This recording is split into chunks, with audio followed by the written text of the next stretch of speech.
a rectangular beam supported on 300 mm walls having clear span 5 meter, live load of 10 kilonewton per meter, width of the beam is fixed as 300 mm, use M20 and Fe415 material as concrete grade and steel grades और design the beam. ठीक है, तो ये हमारा question है जिसमें clear span हमें दिया हुआ है, विड्थ ऑफ द वॉल दी हुई है, यानी वॉल के ऊपर सिंपली सपोर्टेड बीम है, सिंपली सपोर्टेड बीम है, बीम जो है रेस्टिंग है ऑन द वॉल्स, तो सिंपली सपोर्टेड बीम है जिसकी लाइव लोड 10 किलोमीटर पर मीटर है, और फिक्स्ड जो है वो क्या है, उसकी विड्थ है, विड्थ उसकी फिक्स्ड हमें दी हुई है। ठीक है, तो सबसे पहले जो हमारा हो जाता है वो गिवन हो जाता है, गिवन हमें समझ में आ गया, हमने सब चीज निकाली, एफ सी के characteristic compressive strength of concrete हो गई, F I yield strength of the steel हो गई। ठीक है, ये दोनों चीजें हमें गिवन है, तो हमें ये बीम गिवन है जो कि वॉल्स के ऊपर सपोर्टेड है 300 mm की, और जो क्लियर स्पैन है, क्लियर स्पैन क्या होता है, क्लियर स्पैन यहाँ से यहाँ तक का डिस्टेंस होता है विच इज 5000 mm, यानी 5 मीटर। सिंपली सपोर्टेड बीम है, no problem. Simple beam, beam कौन सी है, वॉल कौन सी है, समझ में आ गया। अब जो सबसे पहला हमारा क्राइटेरिया होता है वो होता है कि हमें सेट वर्टिकल डिफ्लेक्शन सेटिस्फाई करना होता है बीम का, कि बीम जो है वर्टिकल डिफ्लेक्शन इतना करे। दो चीजें हैं, या तो आप वर्टिकल रिफ्लेक्शन कैलकुलेट कर लो और उसको परमिसिबल से चेक कर लो कि क्या वो छोटा है या बड़ा है, तो उसके हिसाब से बीम डिजाइन हो जाएगी, या कुछ क्राइटेरिया, कुछ डायमेंशंस इस तरीके से सेट कर लो कि वो वर्टिकल डिफ्लेक्शंस परमिसिबल लिमिट से ज्यादा ना होने दे। तो उसके लिए पेज नंबर 37 में IS 456/2000 में हमें क्राइटेरिया दिया है जिसमें हमें कहता है कि L/D, that is clear span bye effective depth का रेशियो जो है डिफरेंट टाइप्स की बीम्स के लिए इन वैल्यूज से, जो वैल्यूज हमें गिवन है उसके अंदर, उससे ज्यादा नहीं होना चाहिए। पेज नंबर 37 पे अगर हम देखते हैं, 34 हो गया, 35, 36 और 37, ये हो गया। ठीक है, तो वर्टिकल डिफ्लेक्शन लिमिट जो है वो not greater than this values होना चाहिए। कैंटिलीवर के लिए 7, सिंपली सपोर्टेड के लिए 20 और कॉन्टिन्यूअस के लिए 26। तो हमारी बीम क्या है, सिंपली सपोर्टेड है, तो क्लियर स्पैन बाय डी का रेशियो 20 से ज्यादा नहीं होना चाहिए, तो मान के चलो पहले से ही कि 15 है, सपोज 15 हमने ले लिया, तो डी बाई एल का रेशियो जो है हमने कह दिया कि वो 15 है, यानी 20 से छोटा है, क्राइटेरिया सेट हो रहा है। एल क्या है, क्लियर स्पैन, डी क्या है, इफेक्टिव डेप्थ। तो एल क्या दिया हुआ हमें 5000, ठीक है, डिवाइड बाय 15, तो ये कितना आ गया, 333.33 mm, कोई दिक्कत नहीं है। इससे आपका डी क्या आ गया, इफेक्टिव डेप्थ कितना आ गया, कि मान लीजिए 330 mm आ गया। हमें क्या कंडीशन सेटिस्फाई करनी है कि एल बाई डी जो है 15.15 है इस समय जो हमने माना है, और ये 20 से बड़ा नहीं होना चाहिए, तो ये कंडीशन सेटिस्फाइड हो गई, यानी वर्टिकल डिफ्लेक्शन नहीं आएगा परमिसिबल लिमिट से ज्यादा, अगर ये कंडीशन सेटिस्फाई होगी, यानी इफेक्टिव डेप्थ अगर 330 mm होगा। ये हमने प्रोवाइड कर दिया। अब हमें मान के चलना है कि ओवरऑल डेप्थ क्या है, ओवरऑल डेप्थ जो है वो आपका कितना है, कि इफेक्टिव कवर ले लो 30 mm, और 30 mm plus the effective depth. Effective depth क्या होती है, इफेक्टिव डेप्थ जो होती है वो आपका टॉप कंप्रेशन फाइबर से, यानी कि कंक्रीट के टॉप से स्टील के सेंटर तक का डिस्टेंस होता है, यानी रीइंफोर्समेंट तक के सेंटर तक का डिस्टेंस होता है। रीइंफोर्समेंट सिंगल लेयर भी हो सकता है उसका सेंटर, और अगर रीइंफोर्समेंट मल्टी लेयर है, ठीक है, तो डिफरेंट लेयर्स अगर होंगी स्टील की, तो उसके लिए हम सेंटर अलग तरीके से निकालते हैं। अदरवाइज आपका टॉप कंप्रेशन फाइबर से, यानी कंक्रीट टॉप से और स्टील तक के सेंटर तक का डिफरेंस होता है, और डिफरेंस मतलब जो डिस्टेंस होता है वो आपका इफेक्टिव डेप्थ होता है। और उसमें अगर मैं इफेक्टिव कवर ऐड कर देता हूँ, इफेक्टिव कवर, तो आपका ओवरऑल डेप्थ आ जाता है which is equal to 360 in this case. तो ये आपका स्टेप नंबर 2 हो गया। स्टेप नंबर 1 आपका वर्टिकल डिफ्लेक्शन सेटिस्फाई करना हो गया, स्टेप नंबर 2 आपका ओवरऑल डेप्थ कैलकुलेशन हो गई। स्टेप 3 आ जाता है लोड कैलकुलेशन, जिसमें हम self weight of the beam calculate करते हैं। तो इसमें self weight of the beam में याद रख लो कि weight density multiply by the volume of the beam होता है। तो वेट डेंसिटी कितना होता है, वेट डेंसिटी आपका 25 kilo newton per metre cube होता है in case of RCC. In case of PCC that is plane cement concrete 24 हो जाता है। तो यहाँ पे 25 हो गया kilo newton per metre cube.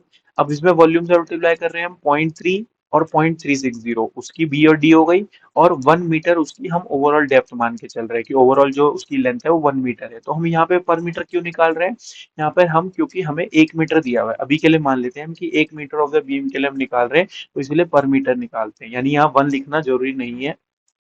ठीक है, सिर्फ 25 इंटू दिस पर मीटर हम निकाल रहे हैं, तो कितना आ गया 2.7 किलो न्यूटन पर मीटर आ गया, यानी यूडीएल में हमने कन्वर्ट कर लिया इसको। ठीक है, उसके बाद लाइव लोड हमें गिवन है 10 किलो न्यूटन पर मीटर का। ठीक है, लाइव लोड हमें कितना गिवन है, 10 किलो न्यूटन पर मीटर का। ठीक है, तो टोटल लोड कितना हो जाएगा, live load plus dead load, तो live load plus dead load आपका टोटल लोड हो जाएगा, that is 12.7 kilo newton per meter. अब ये कौन सा लोड है? ये सर्विसेबल लोड है, लेकिन लिमिट स्टेट ऑफ डिजाइन कहता है कि सर्विसेबल लोड नहीं, अल्टीमेट लोड्स पे निकालना है। तो हमारे पास फैक्टर होता है कि अल्टीमेट लोड को, सर्विसेबल लोड को अल्टीमेट लोड पे कन्वर्ट करने के लिए 1.5 से मल्टीप्लाई करते हैं, तो हमारा आंसर कितना जाता है? 19.05 किलो न्यूटन पर मीटर। तो ये आ गया। अदरवाइज हमें कभी कभी अल्टीमेट लोड डायरेक्टली भी गिवन होता है, लेकिन यहाँ हमें गिवन नहीं था तो हमने कैलकुलेट कर लिया। ठीक है। स्टेप नंबर 4 आ जाता है कि अफेक्टिव स्पैन कैसे कैलकुलेट करते हैं। तो अफेक्टिव स्पैन कैलकुलेट करने का सिंपल सा तरीका है, पेज नंबर 34 पे हमें दिया हुआ है। पेज नंबर 34 पे अगर हम जाएंगे तो अफेक्टिव स्पैन कैलकुलेट करने के लिए हमें सिंपली सपोर्टेड के केस में दिया हुआ है कि अफेक्टिव स्पैन जो होता है वो आपका अफेक्टिव डेप्थ मतलब clear span plus the effective depth होता है, या फिर centre to centre distance between the support होता है। इन दोनों में से जो भी मिनिमम होगा वो हम कैलकुलेट करेंगे। तो सेंटर टू सेंटर डिस्टेंस क्या हो गया? सेंटर टू सेंटर डिस्टेंस हो गया दिस डिस्टेंस, यहाँ से यहाँ तक का डिस्टेंस, यहाँ से यहाँ तक का डिस्टेंस। तो कितना हो गया? 5000 प्लस 300/2, 300/2, तो 5000 प्लस 300 दैट इज 5.3 मीटर, एक केस।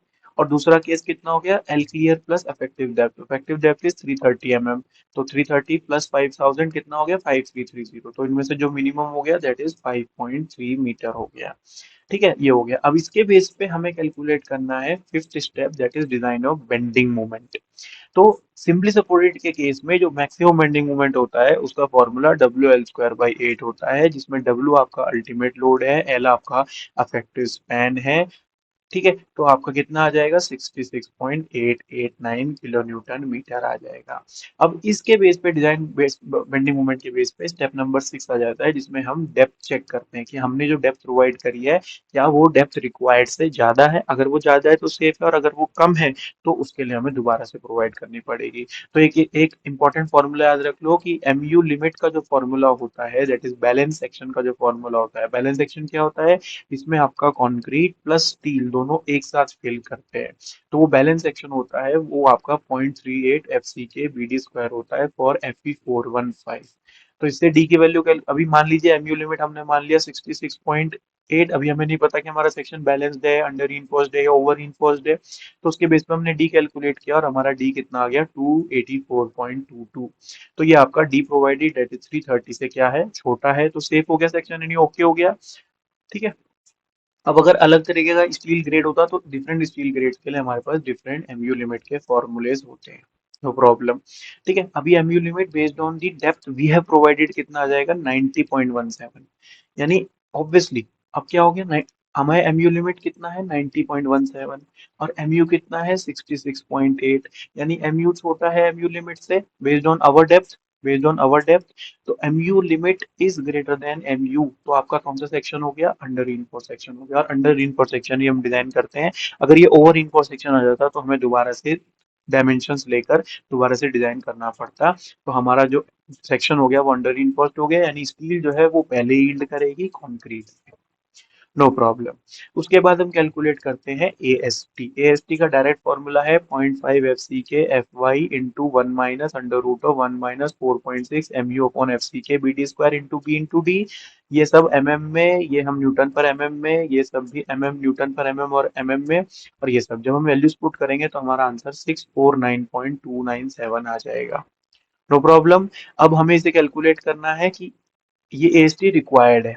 ठीक है, अब हमें मान के चलना है कि डायमीटर हम मान के चलते हैं, तो 16 mm मान के चल लेते हैं कि 16 mm के बार्स हम प्रोवाइड करेंगे विद दिस एरिया। तो नंबर ऑफ बार्स कैसे कैलकुलेट होंगे? एक सिंगल का एरिया निकाल लो, टोटल एरिया है हमारे पास, डिवाइड कर दो। तो सिंगल का area number of bars will be total area divided by this which is equal to this. तो 4 number of bars we need in the longitudinal direction.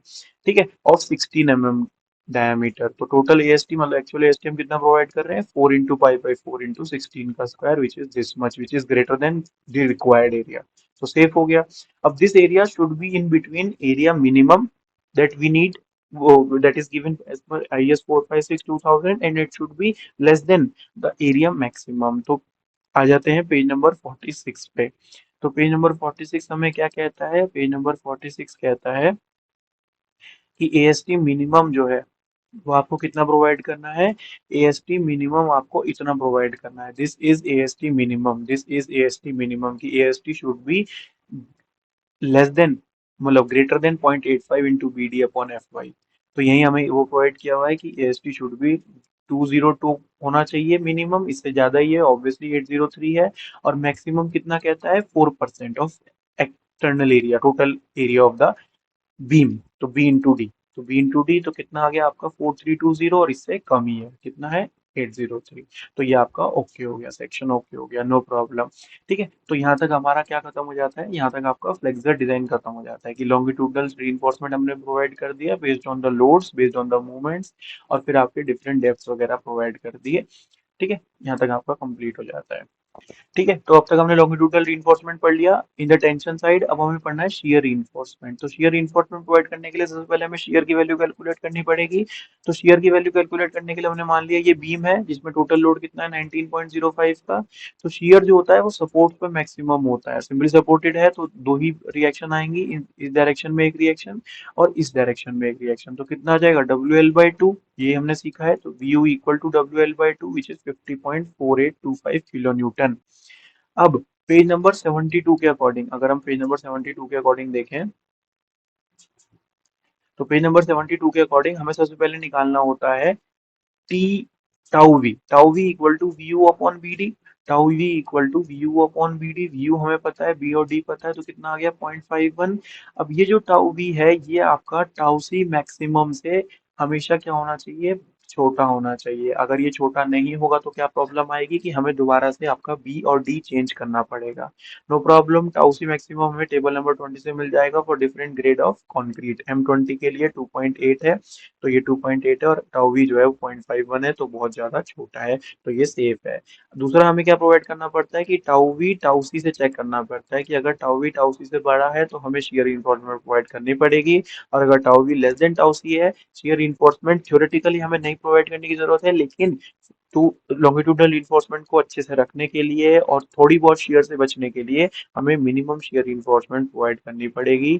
अब टाउसी हम कैसे निकालते हैं, टाउसी दो चीजों पर डिपेंड करता है, एक परसेंटेज ऑफ स्टील रीइंफोर्समेंट और एक एफसी के वैल्यू पे। एफसी के हमें पता है, परसेंटेज ऑफ स्टील रीइंफोर्समेंट क्या आ जाएगा 100 AST बाई BD। अब AST हमें यहाँ पे कितना रिक्वायर्ड है, तो कितना है, कितना रिक्वायर्ड है 8036 49.297 मिनिमम लेके चल रहे हैं ताकि सेफ रहे, ज्यादा लेंगे तो कोई दिक्कत ही नहीं है फिर तो 0.655 आ गया। अब इसके बेस पे टेबल नंबर 19 पे 0.655 यानी 0.50, M20 के लिए 0.48, 0.75, 0.46, तो बाय इंटरपोलेशन, इंटरपोलेशन जब हम करेंगे तो ये इंटरपोलेशन करने का तरीका है कि सिंपल ट्राइंगल लेते हैं हम, कि similar triangle, this triangle, sorry, ठीक है, तो ये बड़ा वाला ट्राइंगल जो है यहाँ से यहाँ तक का ये जो ट्राइंगल है ये, और ये ट्राइंगल में सिमिलरिटी लगाते हैं और एक्स कैलकुलेट कर लेते हैं, और एक्स आपका टाउ सी आ जाता है based on PT limit as 0.655 और एफसी के एज M20।